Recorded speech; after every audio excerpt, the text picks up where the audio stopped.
صبح کی نماز باجماعت پڑھیے، اپنے اذکار کو مکمل کیجیے، اور رسول اللہ صلی اللہ علیہ وآلہ وسلم کی سنت یہ ہے، عید الفطر اور عید الاضحیٰ میں روزہ نہیں۔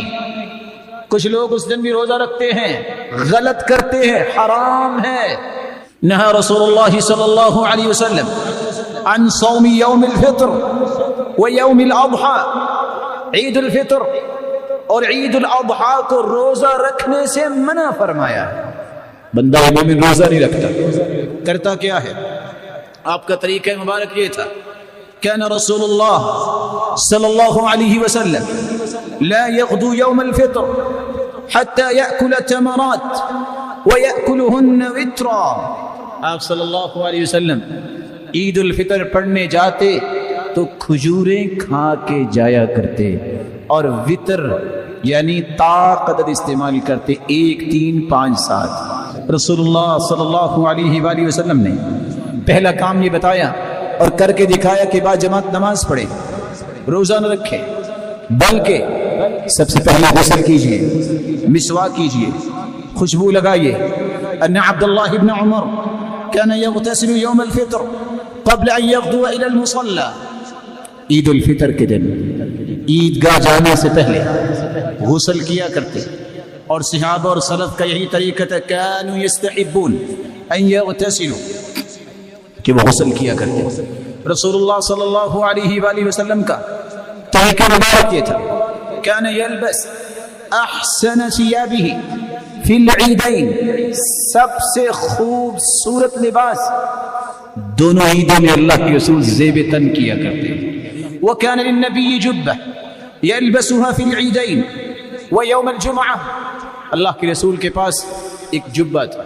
وفي رواية أخرى وكان للنبي جبتان، آپ کے 2 جبے تھے جو آپ عیدین کے وقت پہنا کرتے تھے، جمعے کے دن زیب تن کیا کرتے تھے تیار ہو کے، بلکہ صبح کی نماز کے بعد اللہ کی کبریائی بیان کیجیے۔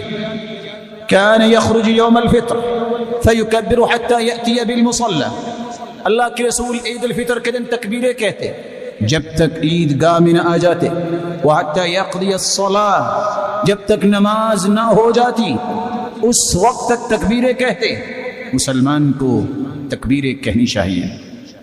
عید کی 2 رکھتے رسول اللہ صلی اللہ علیہ وآلہ وسلم نے عید پڑھنے کے بعد صحابہ کرام کا معمول یہ تھا، اذا التقوا يوم العيد كان اصحاب رسول الله صلى الله عليه وسلم اذا التقوا يوم العيد يقول بعضهم لبعض تقبل الله منا ومنك، جب صحابہ عید کے بعد ایک دوسرے کو ملتے تو یہ الفاظ کہتے، تقبل اللہ منا ومنك، اللہ ہماری بھی عبادتوں کو قبول فرمائے اور آپ کی بھی عبادتوں کو قبول فرمائے۔ رسول اللہ صلی اللہ علیہ وسلم نے ایک ادب یہ بھی بتایا، عید پڑھتے وقت جب عیدگاہ کی طرف آؤ پیدل چل کے آؤ، اگر بیمار ہے تو گاڑی استعمال ہو سکتی ہے، سواری استعمال ہو سکتی ہے، جس راستے سے آئے ہو واپسی پہ راستہ تبدیل کر کے جاؤ۔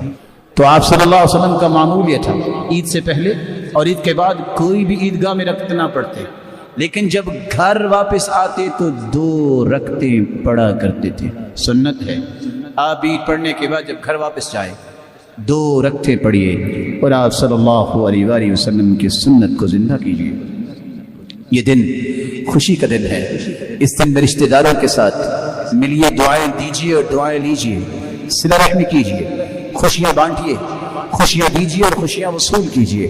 اور اللہ کے رسول صلی اللہ علیہ وسلم کے فرمان کے مطابق جاہلیت میں کھیل کود کے لیے دن خاص تھے، اللہ نے اچھے دن دے دیے۔